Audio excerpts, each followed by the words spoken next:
9 tips for conducting effective pink and red team reviews for your proposals. Color reviews. Different color reviews, right? So pink team, red teams, blue teams, gold teams, white glove. They're proposal best practice. Essentially, a good review can bring a proposal score a grade up if conducted correctly. So tip number 1 is to invite the right reviewers to the review. For example, if you have all managers, in other words, non-subject matter experts, often they don't know how to really fix your proposal. They know what's broken, they know what doesn't work, but they don't know how to make specific changes. They can just recommend and go fetch the changes, but they cannot give you a recommendation on a really detailed fix. Most valuable proposal reviewers know the subject matter. They know their request for proposal, their RFP, and the customer. So you want to make sure that you seek out those reviewers within your company or within your teaming partners' companies and make sure that they're available during your review time.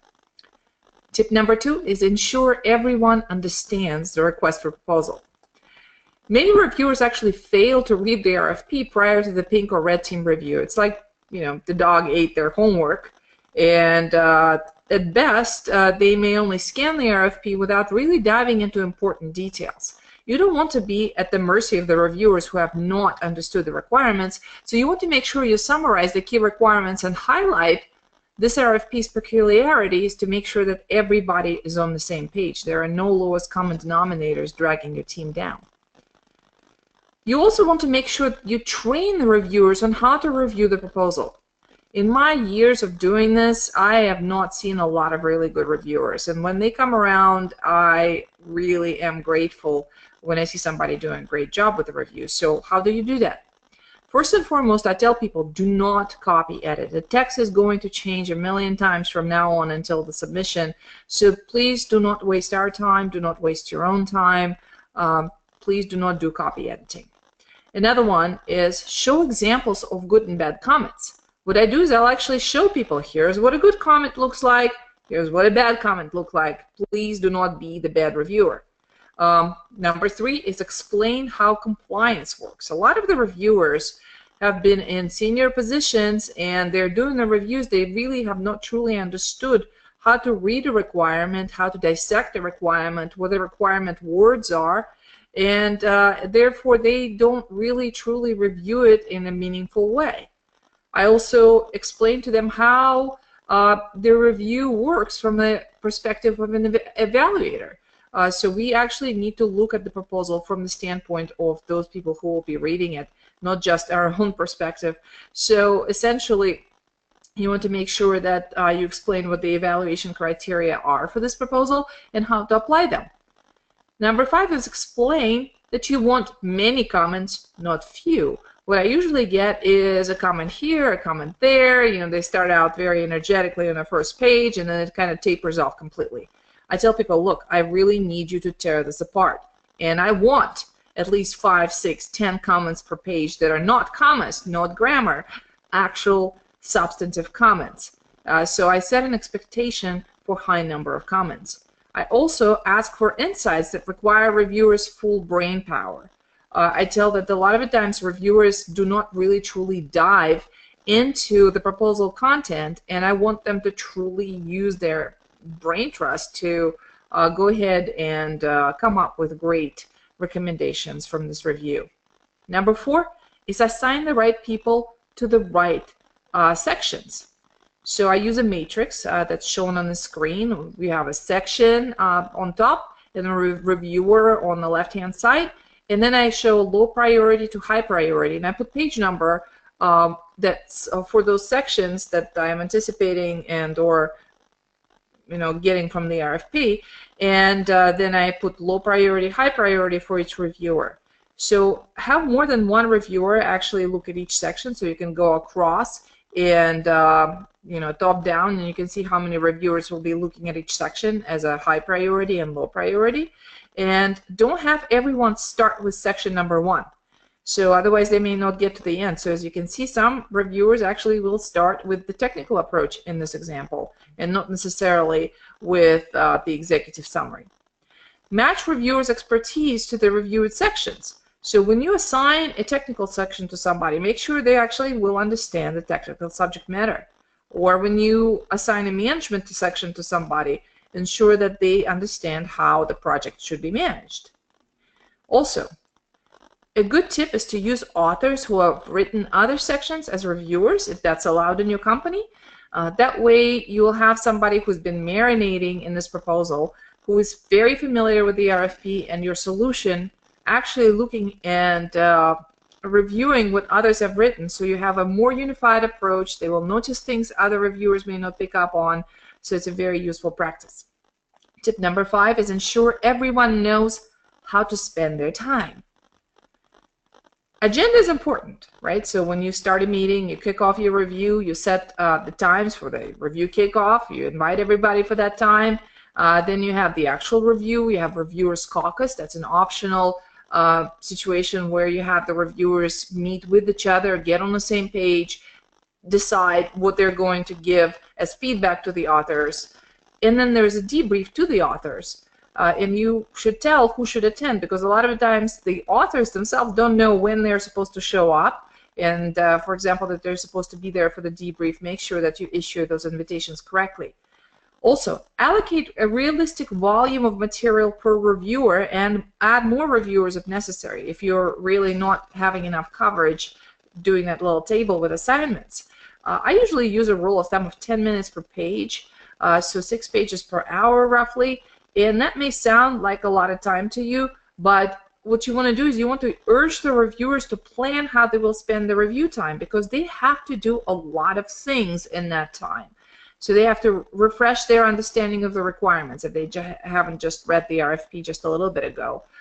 Check compliance on each section before they really dive into it. Read the section once in its entirety and then read them comment in detail. And then they're going to write up the summary recommendations for each section. So there's a lot to do. So set expectations of how long things take so that the reviewers get to work instead of a long warm-up and conversations with other reviewers and other distractions and emails for other work matters. So you want to make sure that they actually get to it. Also, channel the reviewer's frustration constructively. So a lot of the times when you're the critic, you're the reviewer, you can see all kinds of flaws with the proposal. So you can get a lot of negativity. So set the rules of engagement up front, what you expect from the reviewers, and you want to manage the atmosphere and the culture of the review. You want people to be civilized. You don't want to have people screaming around that this is a train wreck and this proposal a piece of fill in the blank and things like that. So instead, what I tell people, this is a working review. Roll up your sleeves and fix the issues. If you need to get information, send an email, send a data call, get a request out. You have a phone, dial out, get your helpline going. Please get that information in. If you don't like a sentence, you don't like a paragraph, rewrite it in the comment box so that we have your exact view of how to do this. And number 4, very important, don't let the reviewers carpet bomb the authors. Don't let the reviewers come into the debrief and start telling all those authors that have been working long hours, the weekends, evening, nights, how much they are terrible, like how much they suck, basically. And you don't want that to happen, because that really demoralizes the team and puts the reviewers in this them against us kind of situation. And really, I look at the whole thing as a joint effort, and the reviewers are there to help us get the proposal to the next level. So, number 7 is choose the form of the review that fits your audience. So there are different forms of the review. For example, you could have a virtual review using color review software. There are different options out there on the market. SharePoint simultaneous review, where you could work on the same document at the same time. There's our software doing that. Google Docs, for example, but it messes up your formatting. so I wouldn't recommend that. Microsoft Word files, if you want to separate your proposal into separate files, put them in one directory, and then people know where to download them. Make sure that you give people instructions on how to upload them back.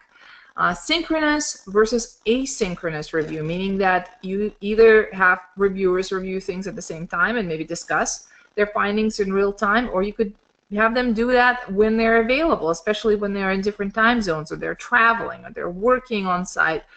So you send out the files to the reviewers for a couple of days, perhaps, or a longer stretch of time when they get to review their proposal during the available hours that they have.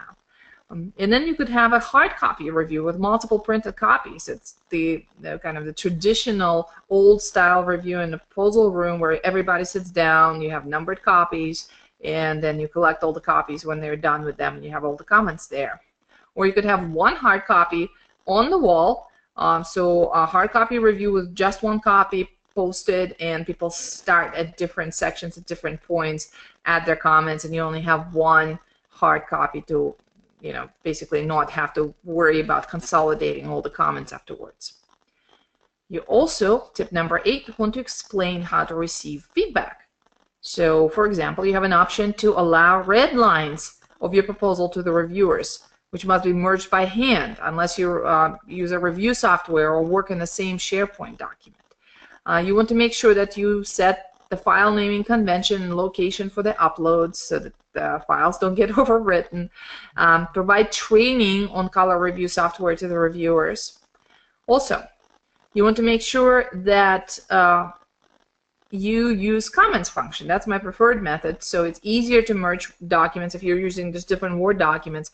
They can take longer to describe desired changes instead of just making them, so people may not like that too much, but once they are trained as a reviewer, a lot of the times they can just make that leap and just describe what needs to be done in a paragraph, or just rewrite a sentence in the comment bubble instead of just doing a red line straight in the text. You could have summary slides or comment sheets with score for that section that the reviewer has assigned, strengths, weaknesses, recommendations, any kind of other points that you want them to fill out. Just don't overload them with different fields. Some people go field happy, so just keep it simple. You could have a summary table with score and color given to each section so that you could see how your proposal stacks up. And you could have hard copy red lines with optional post-its marking pages with comments. So different options there. And tip number 1, finally, is pose specific questions to the reviewers. You have the power of that review team, of that caucus of people who are wise, who bring a new perspective. So use it. Ask, where could we cut text if we're over page count? Do you agree with our interpretation of this requirement? Did we get it right? What win themes have you picked up on in the document? Maybe this is our list of win themes. Have you noticed that they're used in the document? Or maybe don't give them any list of win themes and actually have them find and point out what the win themes are. What past performance references should we go with out of the lineup of extra references we have provided, or lineup of resumes, for example? And any kind of other solution-specific questions you wrestle with, bring that up and ask them to help you. So, if you enjoyed this session, take our Bid and Proposal Academy courses on a variety of proposal topics. We have a lot of courses. For example, Foundations and Advanced Proposal Management courses. We have writing, we have editing classes, desktop publishing, graphics.